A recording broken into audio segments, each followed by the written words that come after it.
Welcome back, everybody, to another episode of the Hill Shadows podcast.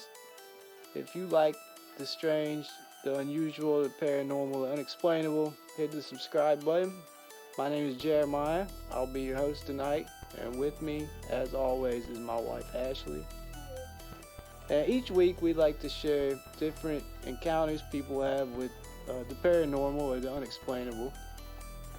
And there's been a little bit going on this week as far as that goes. Especially there was an unknown aircraft shot down by the U.S. military.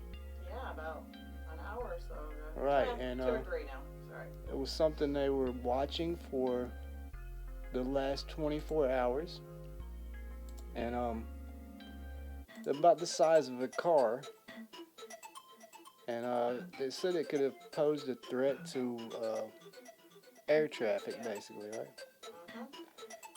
Yeah, I'm reading a little article here. It says a U.S. F-22 fighter jet on Friday shot down an unidentified object flying high over Alaska, U.S. officials said, less than a week after the military brought down a Chinese balloon that had flown across the U.S.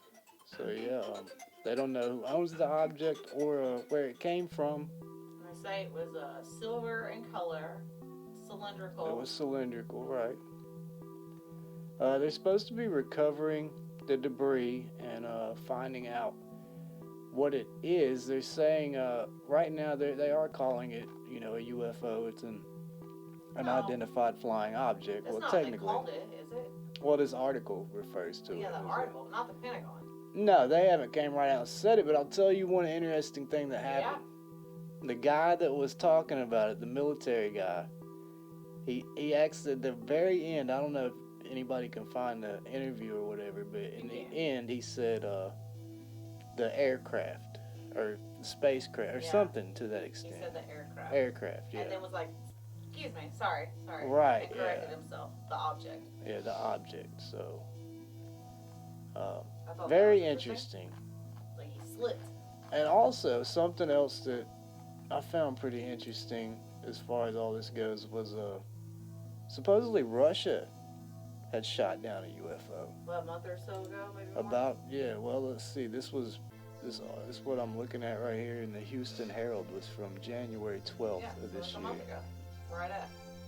So yeah, I'm guessing this was during the conflict in Ukraine, possibly. It says a mystery object described by one local news outlet as a UFO has been shot down in the southern Russian region of Rostov. It says, man, these Russian names are really hard to say. Vasily Golubev, the governor of Rostov Oblast, wrote on Telegram that a small-sized object in the shape of a ball had been discovered flying in the wind at an altitude of around 1.5 miles on January 3rd. With the object spotted above the village of Sultan Sala in the region's... it just gets harder. In a region district, Golubev said the decision was taken to liquidate it. I urge everyone to remain calm to ensure security. All forces and means are involved. The sky is covered with anti-aircraft defenses, he added, without specifying what the object was. So evidently, I think there might be some video footage of this, and they say it looks like it's in the shape of a ball, and it's just a glowing light, like a really bright light. But pretty interesting that this happened, I think it said January 3rd. And we have, the unknown aircraft that was shot down. Only a week after Chinese supposed spy balloon was shot down, right? Yeah. So pretty interesting. I've got a couple things I want to go over tonight and a couple encounters. And I also want to talk about something known as the Doubleston messages. What'd you drop? That was something sitting next to this chair that just fell over. But yeah. What are you guys tonight? I know you got a couple things. I have a few stories. You're not really feeling the best tonight. You have a headache, terrible correct? headache today. Sorry to hear that. I also want to encourage any of our subscribers or listeners, if you guys have any encounters or stories you'd like us to share, you can email those to us at HillShadowsKy@yahoo.com. And I'll be sure to have that on the screen so you guys can jot that down. And please get in contact with us if you have anything you want to share. And I guess I'll let you start off unless you just want me to or something. What order would you like to go in? Well, mine are about Bigfoot. Well, there's nothing wrong with that. I mean, I've got the encounters I have are also about cryptids or I guess possible could be of that nature. Yeah. Know? Wait. Let me say this first. Mm-hmm. Last week we had spoke about the Carrie guy's story. Right. Yeah. And then found out afterwards that he had away. Passed away. And I really just want to send like my deepest condolences to his family and friends. That's terrible. I had no idea that he had passed. Keep him in our prayers and his Absolutely. family in our prayers. Yeah. There's some really great content on the Bigfoot Odyssey channel.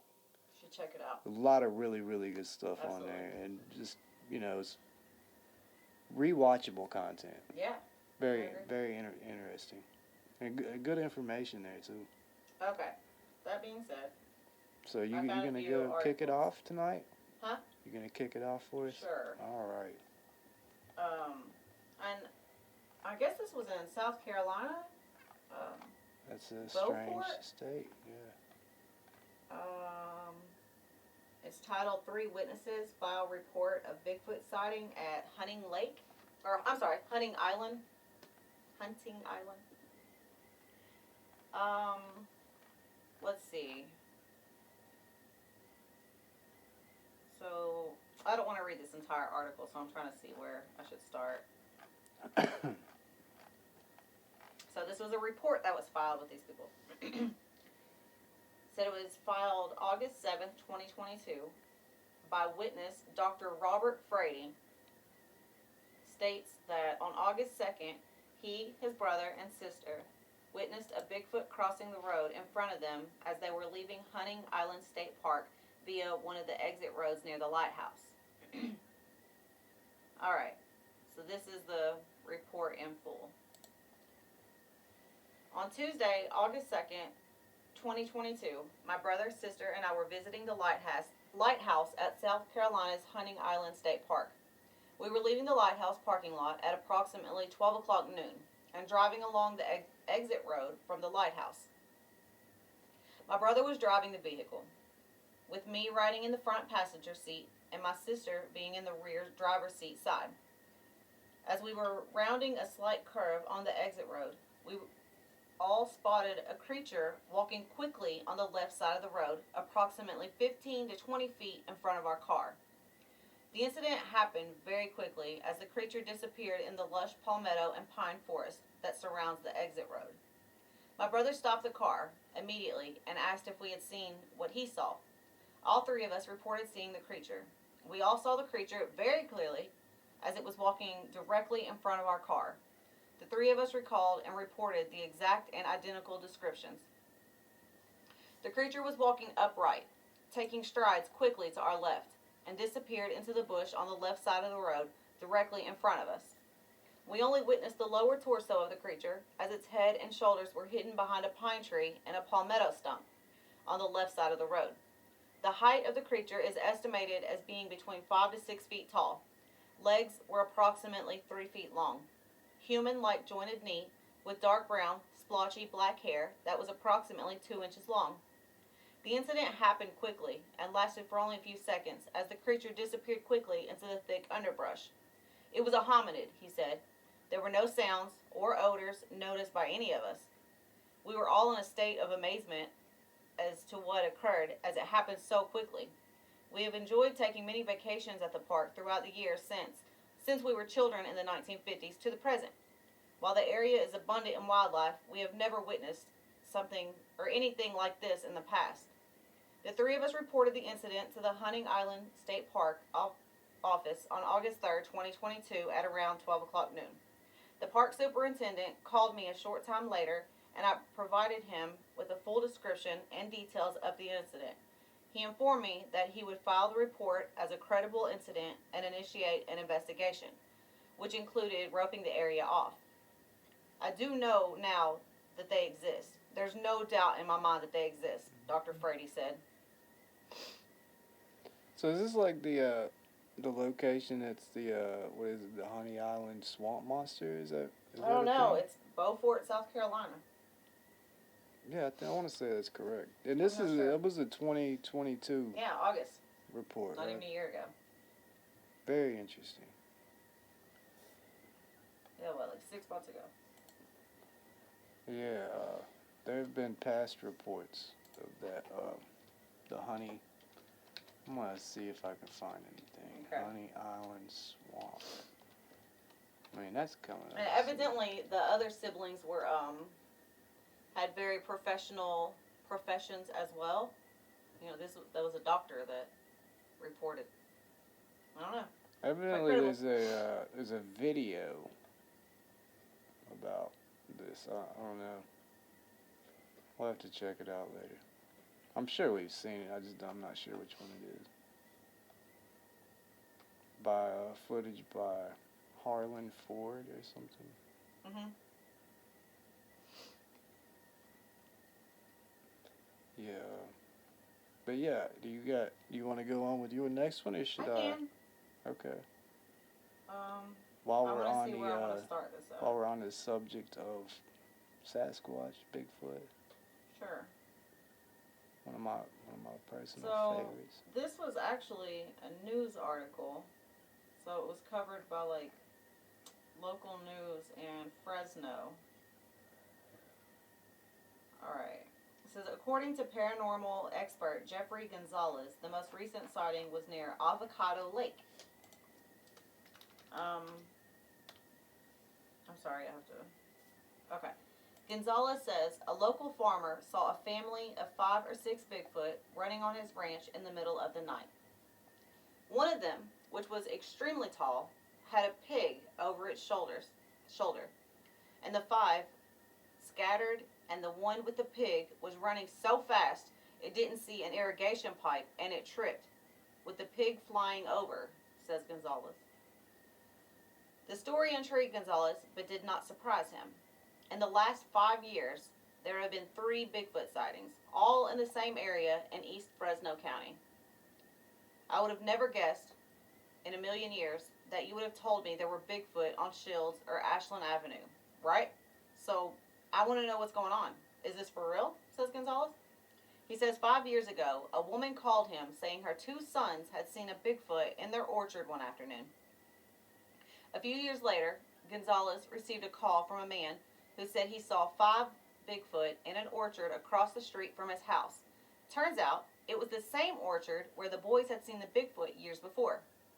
And now, a local farmer says he, too, has seen 5 Bigfoot on his property. What are the odds of 3 people, 3 different families, who don't know each other, within a radius of 2 to 3 miles, come and tell me that what they witnessed? And it matches up, says Gonzalez. On a Bigfoot expedition a few years ago, Gonzalez says he came back to his truck to find prints on his car. Those prints were tested by a local DNA expert. According to the test, the print matched up with that of a gorilla. Gonzalez has also a footprint mold he believes is of Bigfoot, retrieved from the orchard. I believe there are a lot more people out there who have seen things and are keeping it inside themselves. Mm-hmm. They don't want to go out and tell people. They don't want to be ridiculed. They don't want to be made fun of, says Gonzalez. He says now is the time to come out, because he, along with several others in the valley, believe that Bigfoot is back. Interesting. Yeah. I don't think he ever went anywhere. Over his shoulder. Yeah, they seem to be quite the hunters. That one encounter we watched recently, the guy said when the deer crossed paths in front of him, the thing like pounced on it and like slammed it into the ground and took it out immediately. So right. It seems to be the most times they get seen, they're actually out hunting. Mm-hmm. So kind of put it's like themselves out there when they're, because they're not paying attention to other things. Right. Like they're focused on, you know. And actually, I found a little bit about the Honey Island Swamp Monster. Okay. When I was Googling it a minute ago, Mm-hmm. I accidentally had video at the end, so I was getting really limited results. Oh, okay. But what I found on Wikipedia is the Honey Island swamp monster, also known as the Cajun Sasquatch.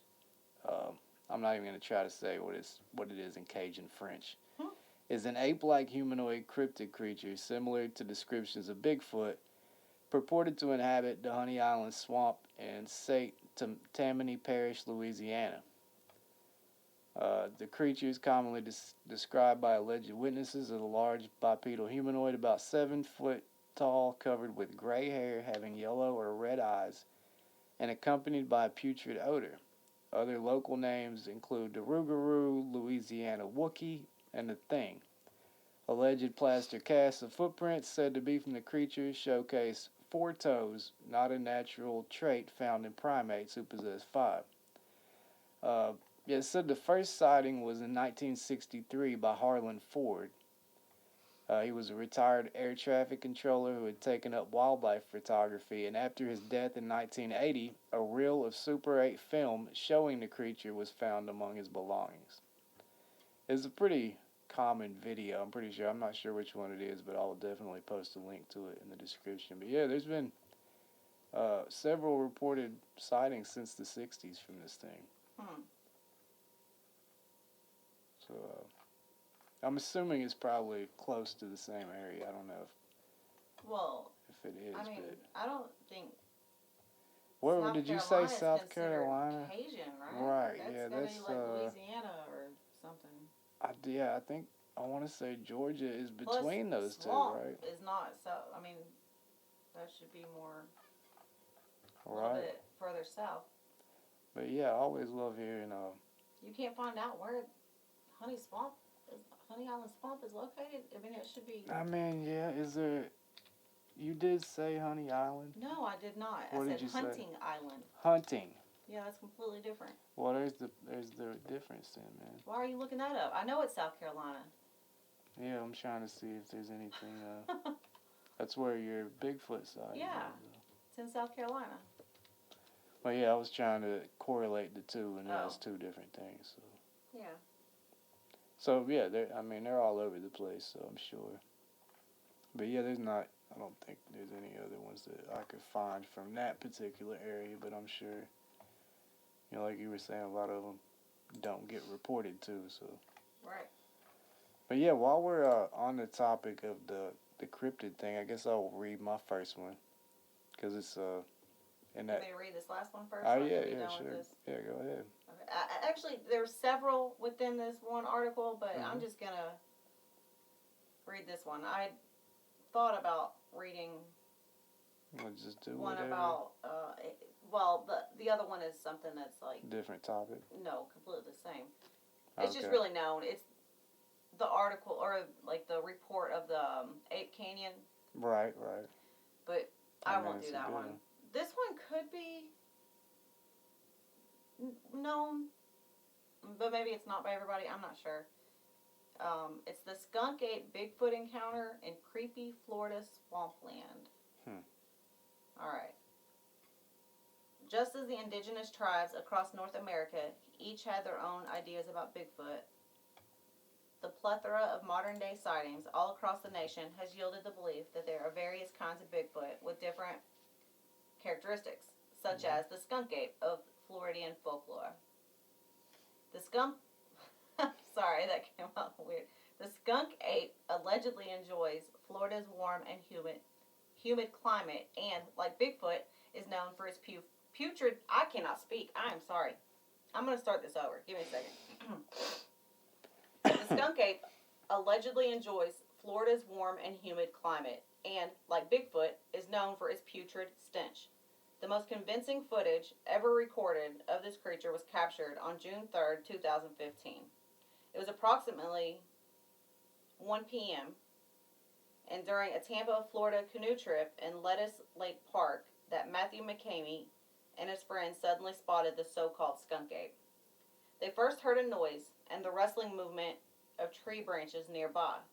McCamey grabbed his phone to film what they thought was going to be an alligator or bear, but turned out to be unlike any animal he'd ever seen before. In that moment, I was looking at it and getting a little freaked out, especially once it started really moving, said McCamey. You could tell he was slapping the water, and it looked like maybe he was grabbing something. At the time, I was just thinking, holy sh, you know, what the heck is this? Thinking back to what we saw, I think there's a good chance that we actually saw a skunk ape or Bigfoot or whatever you want to call it, said McCamey of the creature he'd filmed. It was not a bear. I know that. It wasn't human. It's like a once in a lifetime experience. To have been where we were, when we were, the likelihood of it happening again. This Bigfoot sighting in Lettuce Lake Park left McCamey and his friends so traumatized that they agreed not to discuss it any further. McCamey claimed that the only reason he'd stopped filming was to get away from the area immediately. Afterward, he forwarded the footage to former Oregon police officer Phil Poling. Poling left his career as a lawman in favor of running an investigative Bigfoot website that examines any and all available evidence about the creature. He noted that the animal in McCamey's film indeed appeared ape-like in its movements, ominously composed, and even reacted instinctually to the sounds of McCamey's canoe oars hitting the water. I came away from this with the distinct impression that I have no idea what it is, said Poling. It could be a guy in a costume, or it could be the real thing. I do not know. McCamey sent the original copy to Bigfoot Evidence, not asking for anything in return. Poling concluded to his potential Bigfoot encounter. Why would someone take all of this time, effort, and danger just to give the video away anonymously? There you go. That's it. That's it? That's it. That's a good one.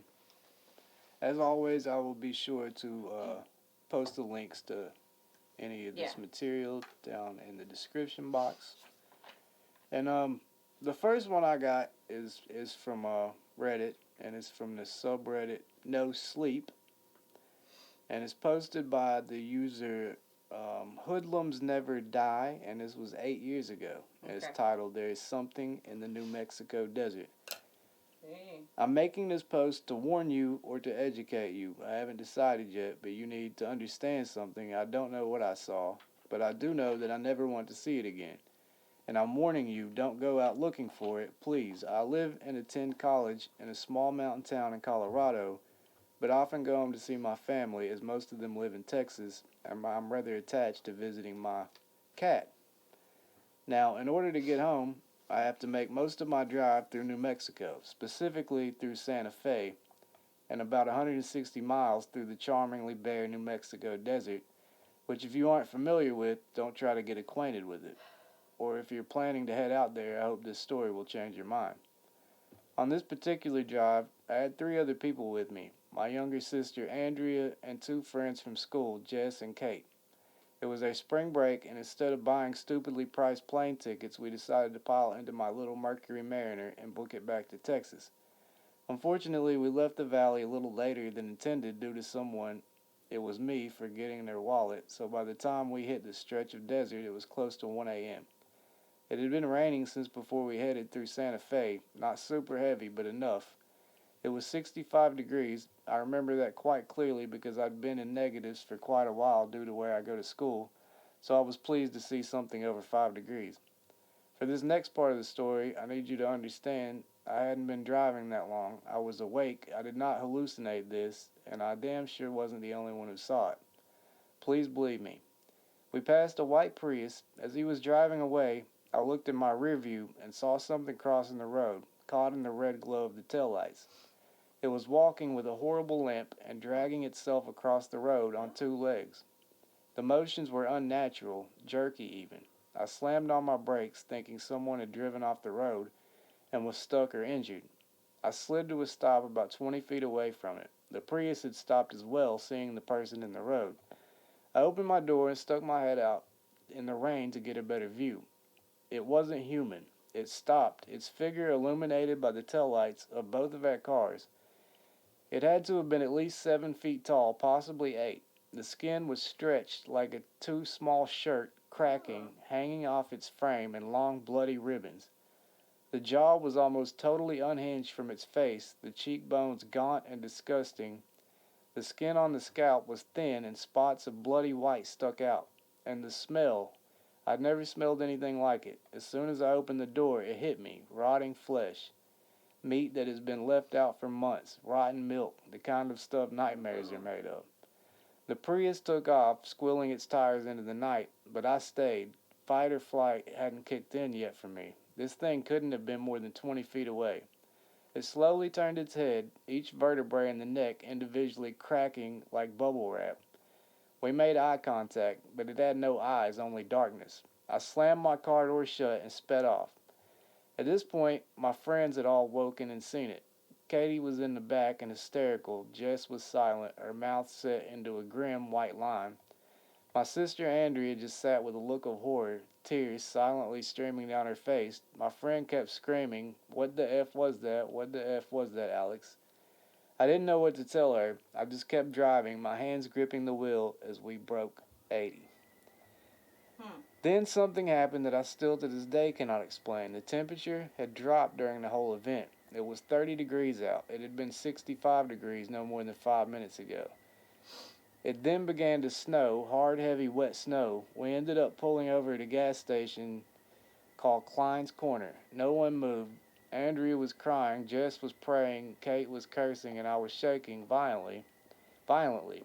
"What just happened?" Kate said. All color drained from her face. I looked at her, my face tight with fear. "I don't know. I don't want to know, but we need to leave." I slowly put the car in drive and continued our trip. The rest of the drive was unmemorable. Everything was fine. We reached Texas by 6 a.m. Nothing else happened. I don't know what it could have been. The closest I could come to was a skinwalker. Maybe it was a shapeshifter that had a bad change. I don't know. Please believe me when I tell you this. I'm not crazy. I know what I saw. Don't go looking for it. Don't follow it because it might follow you back. Huh. That's creepy. That's pretty wild, Sam. Yeah. I mean, it's pretty, the description is kind of, it's very descriptive. All right, where is that? Read that description again. That's like if the skin was too tight for it. Like, let's see. Oh, where is it at? Right Fairly here. in the beginning. It was 7 foot tall, possibly 8. The skin was stretched like a too small shirt, cracking, hanging off its frame in long bloody ribbons. What? The jaw was almost totally unhinged from its face. The skin on its scalp was thin and spots of bloody white stuck out. That is terrible. It sounds hideous. Yeah. Did it like look at them? I didn't hear that. It said it didn't even have eyes. It was just darkness, right? Oh. Like Clearly, the vertebrae cracking. It said it slowly turned its head, each vertebrae in the neck cracking like bubble wrap. Then they said they made eye contact, but it had no eyes, only darkness. And that's when she slammed the car door and sped off. Wow. Now, this other one also comes out of New Mexico. Oh, there's a lot of creepy stuff out of New Mexico. You know there is. The desert holds some strange happenings. Clearly. You know, high strangeness in the Yeah. desert. This one is also off Reddit, is where I found this. There's And, some crazy stuff on also under the No Sleep subreddit. Okay. And this one's from, I can't pronounce it, but I will leave it in the description. And the title is The New Mexico Chronicles, The Watcher. All right. In the early 90s, I lived in New Mexico for a few years, and I had a job as a live-in residential counselor for gang youth that allowed me to have almost 4 days a week off for camping and exploring this really beautiful state. However, during some of those adventures, I encountered some terrifying and strange occurrences. All my stories are completely true. This is one of them. I was originally from California and had spent some time living in Eugene, Oregon for 5 years before ending up in Albuquerque. So I had a few friends who wanted to come out and visit me. They were driving from Oregon, decided to swing through California to get one other person, and then they would be in Albuquerque 2 days later. I arranged with work to get an extra day off and anxiously awaited my friend's arrival. Let's see, Bilby, Rusty, South, and Tom were all smiles when they arrived at my adobe apartment in the Saturday we're due to leave. We made some last-minute trips to fetch camping equipment like an extra Coleman lamp and a Leatherman, and then we were off. I had chosen to take them camping up near the town of Dulce. How do you say that?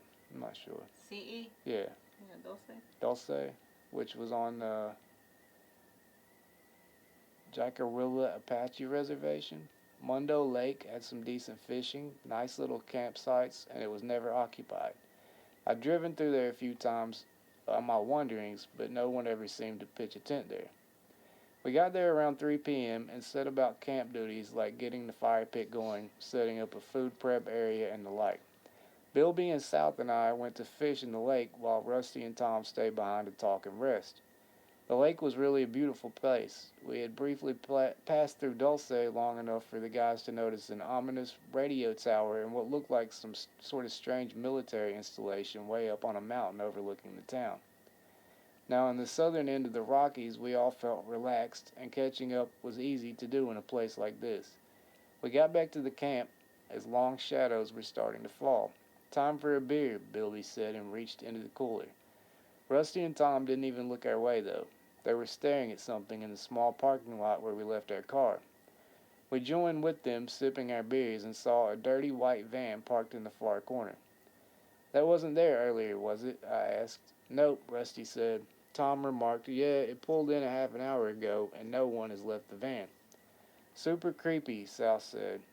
I shrugged. I figured whoever was in there was probably sleeping in his van. Lots of people did that, and we were on an Indian reservation.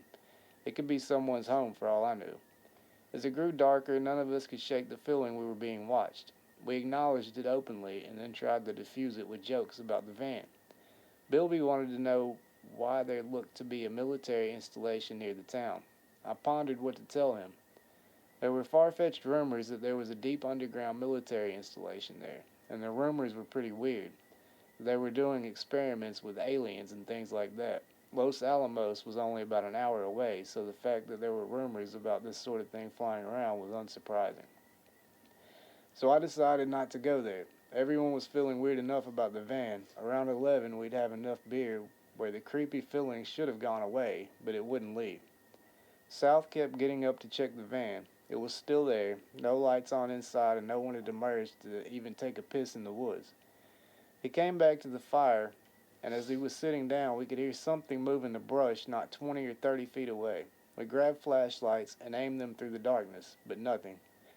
Bilby and Tom got up, walked over, making as much noise as possible, and looked the area over. They could find nothing. Around midnight, we decided it was time to put aside our feelings and try to turn in. Tomorrow, we'd look for a new camping spot somewhere else. So we went to our respective tents and bedded down. Now about an hour went by, and none of us could sleep. Every sound in the woods echoed with intent. A few times, some branches cracked with signaled something large was wandering around. An elk? A bear? I could only hope. Finally, South got out of his tent. "F this, I can't stay 1 minute longer." Finally, Tom agreed. "I don't like it here, let's go." We left everything behind. The feeling of being watched was even worse now. For some reason, we literally just grabbed money, credit cards, a pair of pants, a few other things, and left the tents behind and ran for the car. We piled in and then drove the hell out of there, passing the white van on the way. Dulce wasn't too far away. We wanted something that had a lot of people around it, so we checked into the hotel attached to the casino and slept in one room together fitfully. The next day, even though we were dreading it, we drove back to the site to get our things. The van was gone, and everything was just how we'd left it. We started pulling it all down and hurriedly packed it away. I had some leftover coffee that I decided would be okay to toss into the brush. I walked 30 feet away, kind of in the area where I'd been hearing some of the branches cracking that night, only to find a stump behind some brush where someone could sit comfortably, and surrounding it was a large pile of freshly smoked cigarette butts and 3 empty beer cans. Sitting on the stump gave a perfect sightline to us and our fire. I don't know if the guy had been smoking while watching us or was doing that after we left, but we were also around a campfire most of the night, and 2 of the guys on the trip also smoked, but we had our proof. Some weird guy in the van watched us all night for God knows what reason. We decided against any more camping on that trip and went back to the city. So it's a pretty strange little event. Also, around a suspected military base, right? There are many stories about people out camping and like weirdos just watching. There are a lot of those. Or will like walk up and like barely talk, or like just creepy. I mean, you never know what you're gonna encounter out there, really. No. You catch it on the right time, you might get a visit from a UFO or I mean, an that's happened alien. often You as go on well. the right Yeah. night, you might have a visit from a Sasquatch, maybe a crawler, a Wendigo. You never know. I know. The moral of the story is be careful if you go camping and Try to do bring it at your own firearms. risk, I guess, right? Yeah, I mean, yeah, It's sketchy out there. yeah. That's for sure. Or bring Whether a you bat. have a gun or not, I feel like you're probably going to feel a little bit better with a firearm. I mean, honestly, I feel like 9 out of 10 times, the majority of your problems are going to come from people. Yeah. In my experience. But I've never encountered any of these other things, so, I may be biased in that sense. I do have one more thing I wanted to read about, and Okay. this is something that you and I just heard about the other day called the Dodelston Messages. Dawdleston. And I'm just going to read this article. It might be a little long, but that's just how we're going to close the episode out today, I guess. Okay. And this is from howstuffworks.com, and I will leave a link in the description. This is titled The Dodelston Messages, Hoax or Ghost from 1546. And this stuff's pretty interesting. It's crazy. A little weird. 6-toed footprints imprinted in the ordinary dust of Meadow Cottage. Ken Webster's 18th century brick cottage in Dodelston, England, seemed to walk up the walls between the bathroom and kitchen. It was a prank, to be sure, Ken, his girlfriend Debbie, and their visiting guest Nick decided. It was 1985, and Webster was slowly and unenthusiastically renovating the old cottage, which had kicked up some unusual activity. Nick took a paintbrush and a gallon of paint to the footprints, covering them for good, or so he thought, until the prints returned the next day. The prank was suddenly much less amusing. Over the next few days, cold gusts of wind, shadows, and the eerie presence of an invisible entity haunted the residents of the Cheshire cottage.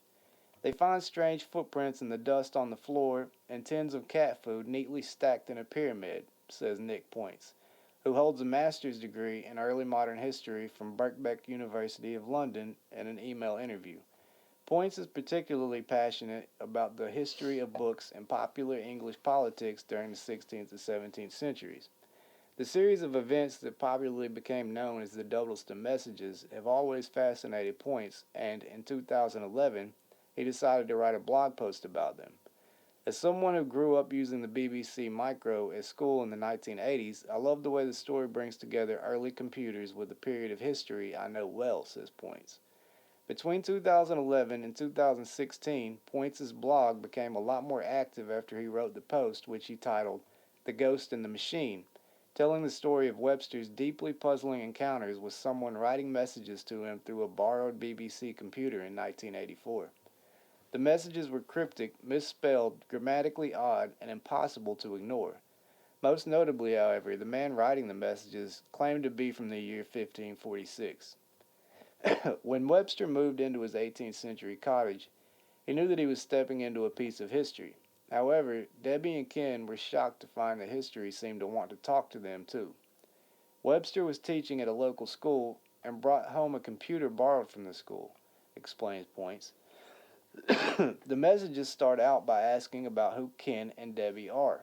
The writer appears to be able to see them and accuses them of stealing his house, Points adds. Webster detailed the events in his book, The Vertical Plane. He described the first message ever received through the computer, a poem that was as beautiful as it was ominous.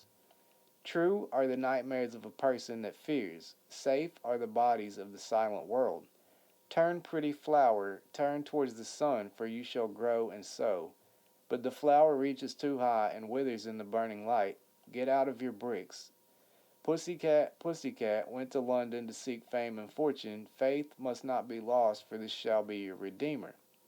A few days later, a second message came through, equally mysterious, but this time is written in some archaic version of British English.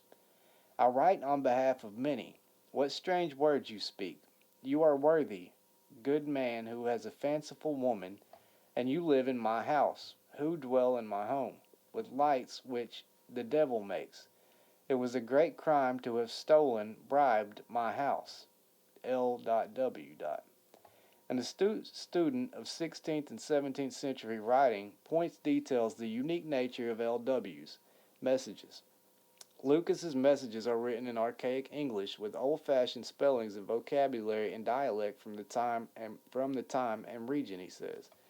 Over 18 months in 1985 and 1986, messages continued to appear on the computer, and Webster committed himself to figuring out who or what was behind them. He asked the person, ghost, or presence a series of questions about where and when he was from. He asked what college he went to and who was the reigning king of the time. Points describes an exchange that answered some questions and yet left many more in the wake of Lucas's cryptic reply. Lucas is suspicious about Ken and Debbie's motives. He deliberately lays traps for them to see if they are really from the future. In his time, there was no Jesus College in Oxford. It was founded in 1571.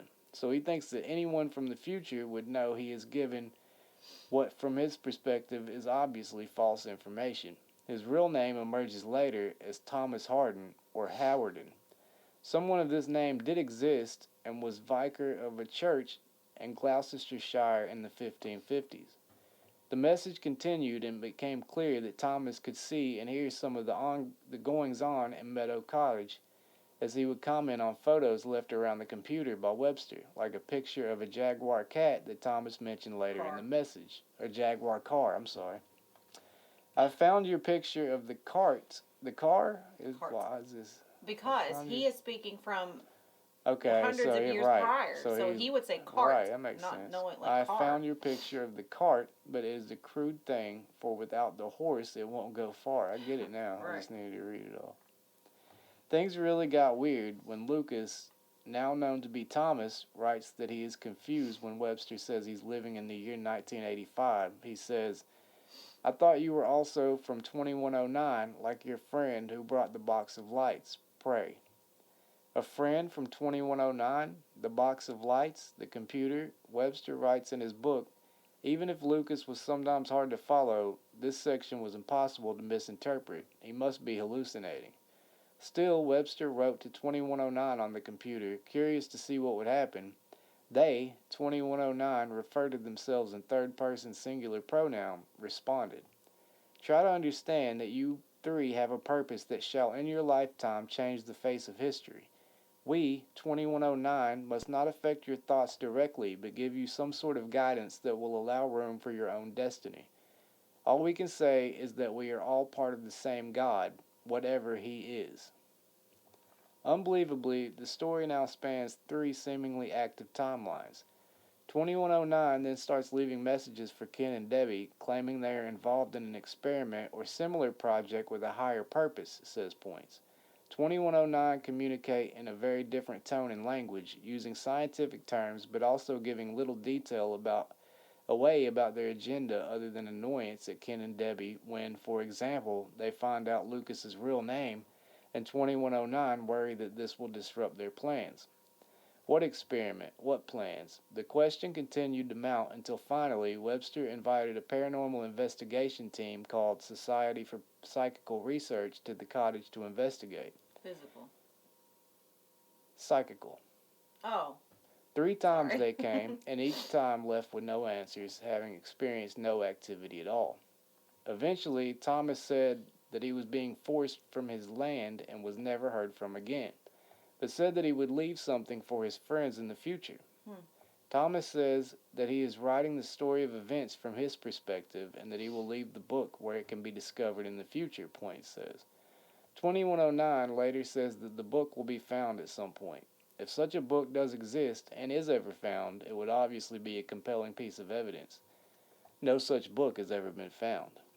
The blog post has become a bit of discussion forum for believers in the story, with Gary Rowe, the UFO researcher who investigated the events and features heavily in the book, and Debbie herself both posting periodically, Point says. It's clear that many people, including Gary, believe that the story is true and that proving this is unfinished business for them. Now, another thing I don't think that I heard in this was apparently the psychical research people. Mhm. I think when they came, they actually had composed a list of questions for 2109. Right.